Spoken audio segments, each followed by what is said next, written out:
So, do you really need to lap your scope rings? I don't know.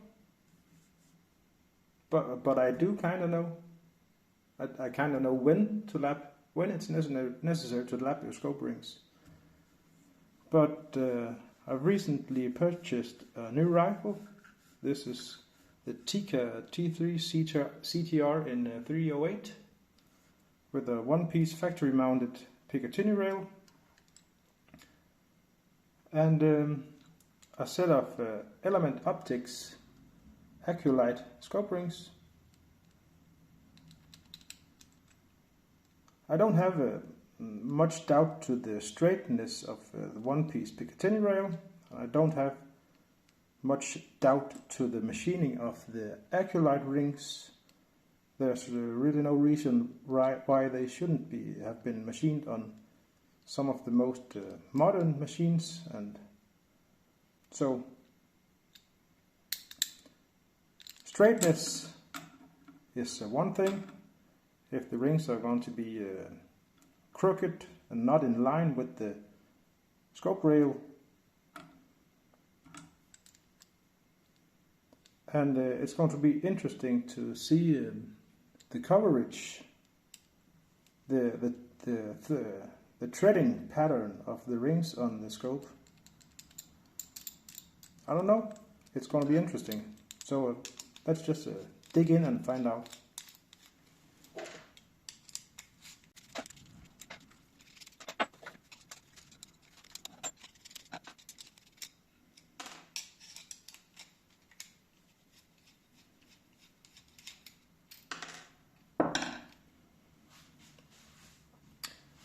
If these rings are machined in one piece and probably one or two operations, they would probably have parted the top of the rings off after the machining. So I'm making sure to not turn the top caps around or interchange them between the bases. No, the scope ring. I don't know what it's called.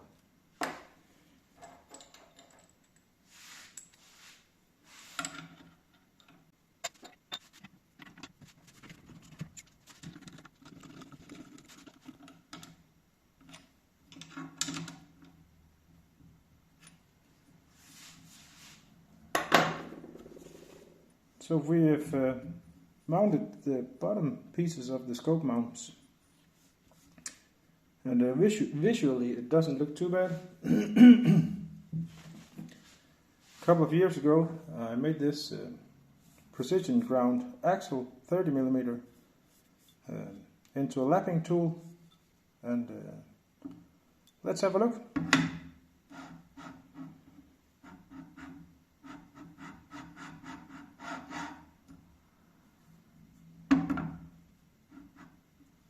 Visually it still looks pretty good,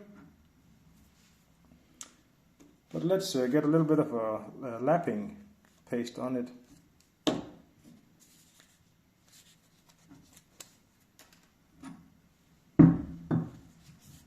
This is just some automotive valve lapping compound. Pretty fine grit. Shouldn't take much, just a little bit. It's all the same stuff, lapping compound for the automotive valve jobs and such. So you can use it no problem with the scope rings.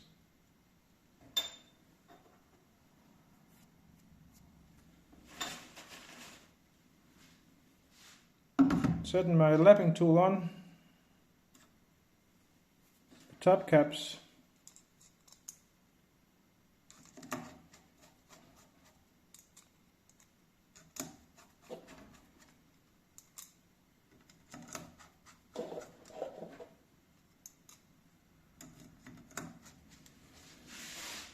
I'm trying to seat the top cap evenly, so the gap from the top cap and the bottom part of the scope ring is even.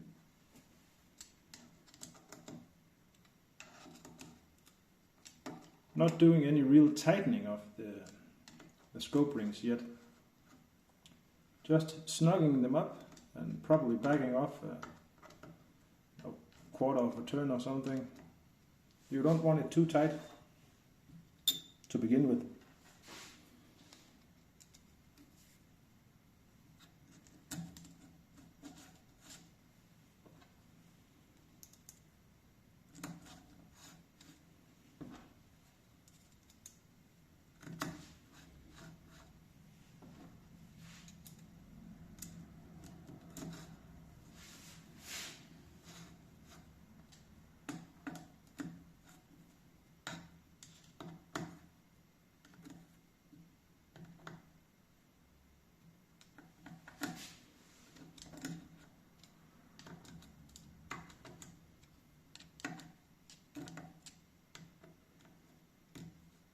So, rings are on, the lapping tool is in, almost no real tightening pressure on the rings yet.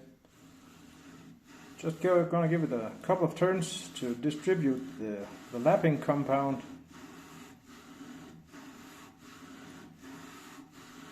Just keep rotating it, do a little bit of a back and forth action. Now it feels pretty distributed, and I'm just going to tighten the rings ever so slightly, just a little bit.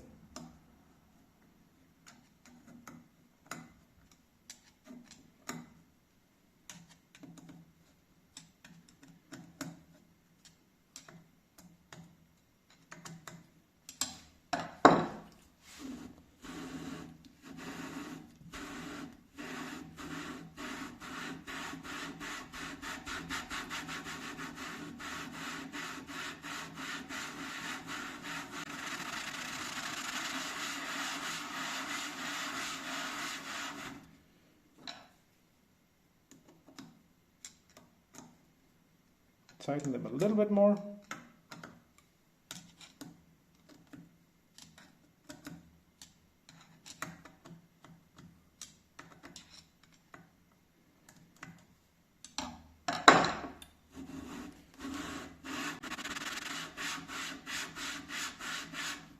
Yep, that feels good.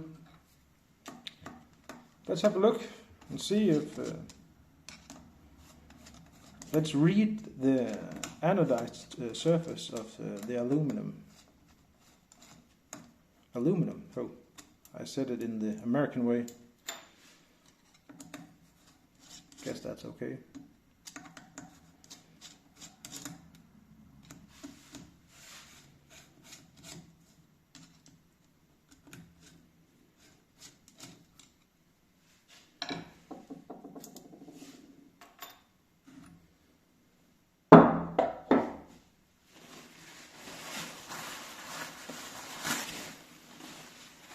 Just gonna wipe it off, see if we have any.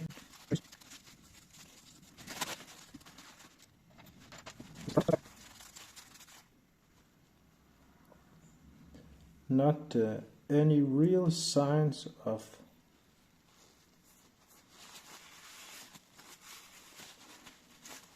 unevenness, but I do see kind of slight nuance difference in the bottom rings. I don't know if you can see it. Right there, there's kind of a line. It's got kind of a matte look to it in the bottom. Kind of shiny up towards the top.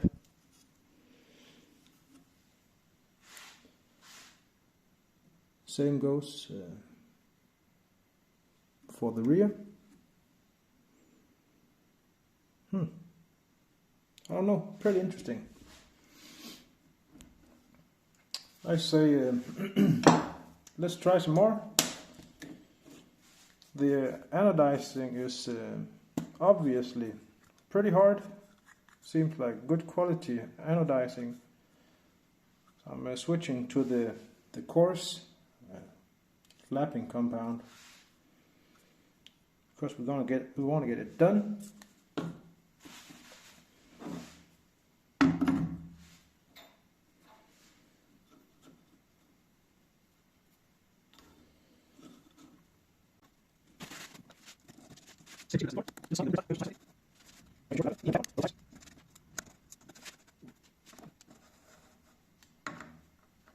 So, just snug.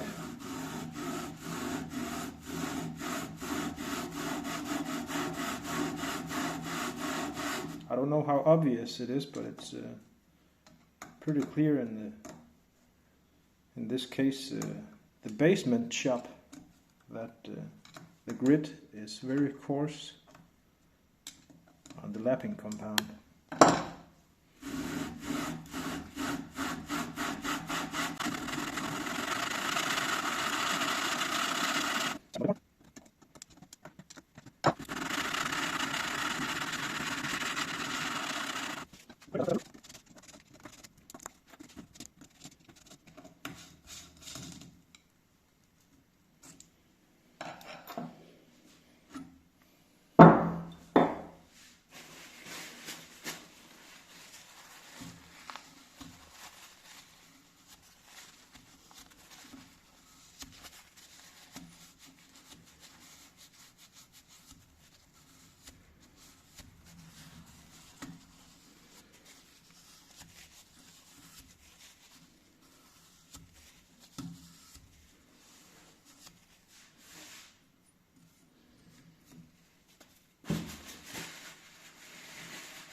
Not too much to see on the top rings, not the top caps.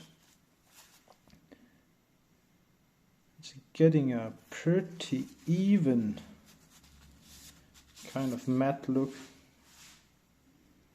except maybe right here towards the corner.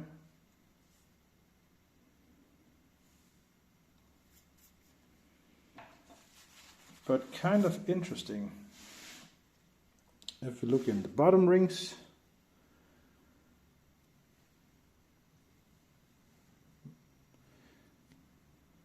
it's kind of clear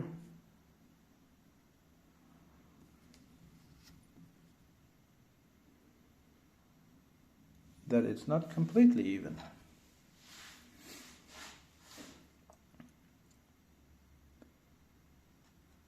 Right down here is starting to show the natural color of the aluminium, and on this line it kind of fades over to the anodized black surface. The front ring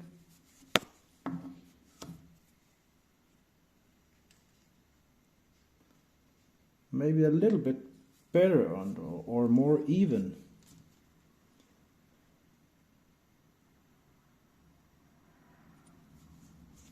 So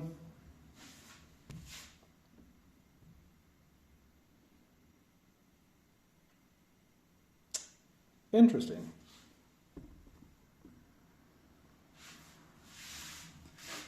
I'm not sure what I expected, but I've been curious for quite some time about the one-piece Picatinny rails and two-piece scope rings.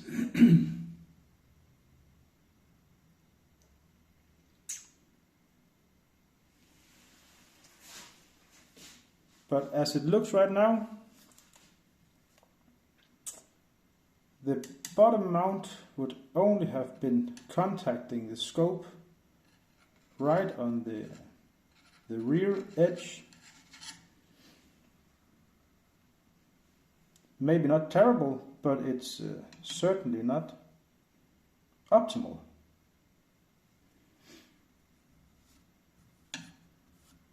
But is it necessary to lap the rings? I don't know. Yeah, I kind of know. If you're going to leave the scope on forever, it's probably not going to give you any trouble.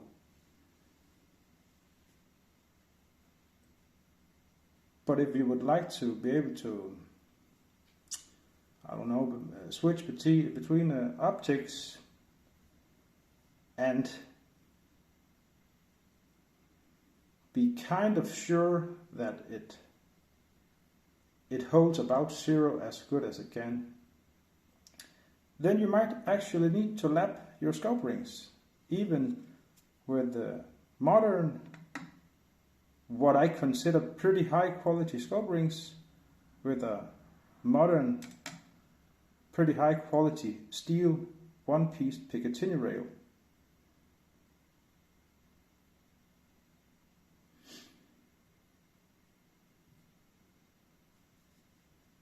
It could be the rail that sits in a bow, although I don't think it's very likely.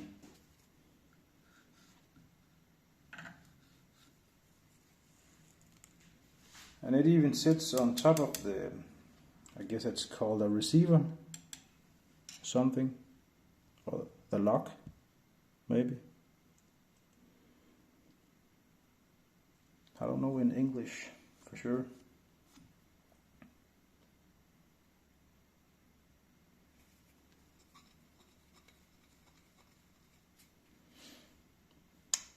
If the lock or receiver had a bow in it and the rail is tightened down to the bow, it would surely make the rings crooked or not line up, cockeyed or whatever you want to call it. It could be. It could be.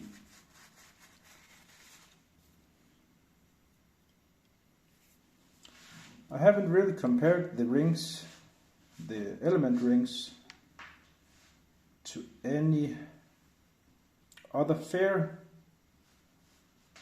test.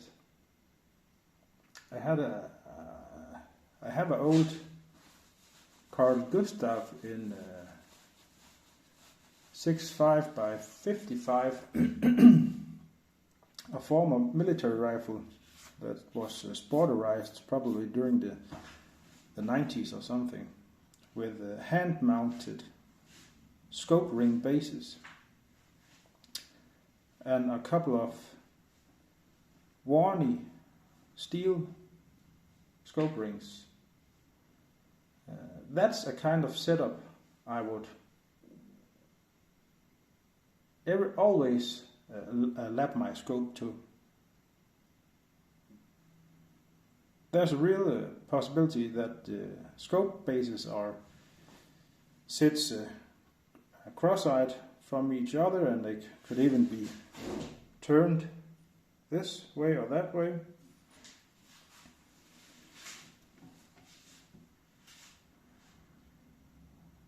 I don't know, but in this case I am certainly going to lap my scope rings on this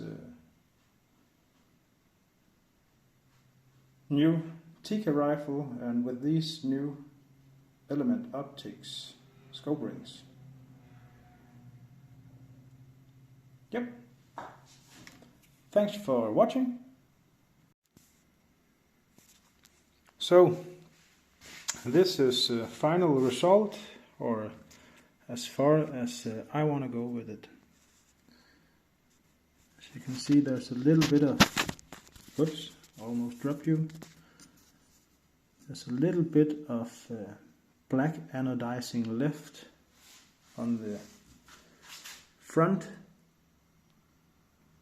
mounted bottom piece of the scope rings, and a little bit on the rear as well. In my opinion, it should be sufficient with about, I don't know, probably about 75% of the surface contacting the scope. This is the front top ring. Just a little bit of anodizing left in the bottom left corner. This is the rear top cap, kinda similar to the front.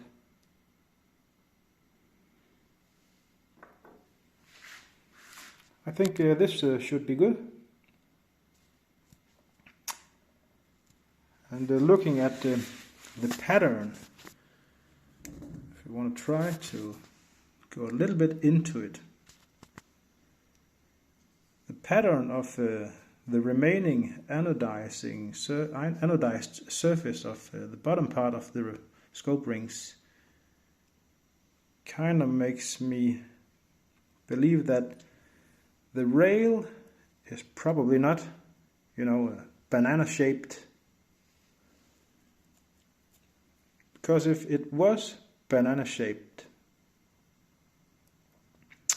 we would have seen a lot of contact on the inside of the front bottom scope ring and on the inside of the rear bottom scope ring. So, and if it was banana shaped this way, we would have seen the contact on the outside of the scope rings. So I'm kind of thinking it's probably during the machining process of the rings,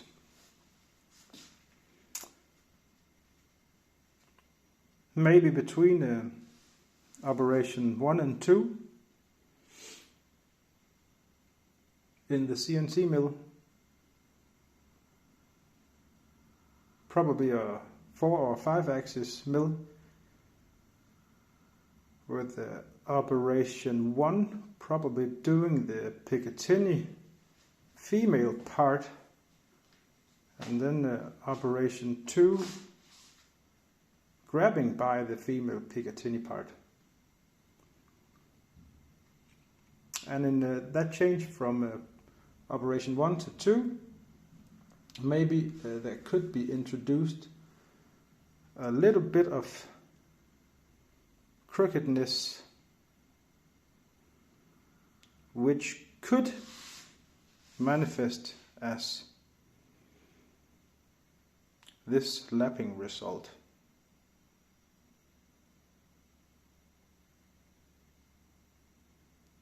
Anyways, that's kind of my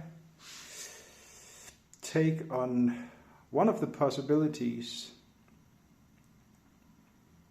If the rings are machined in one piece and the top part is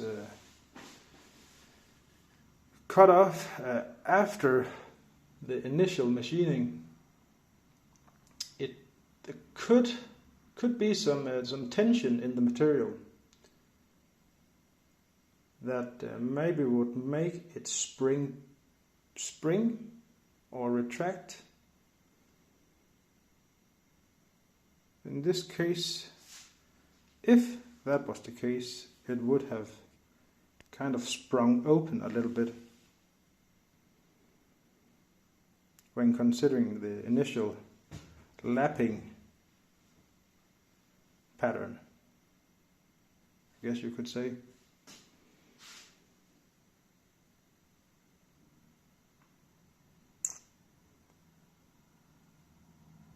Yeah. I guess that's kind of my conclusion so far. At least I wouldn't want to mount a modern scope in modern rings and on a modern rifle with one-piece Picatinny rail. I wouldn't take it as being just perfect.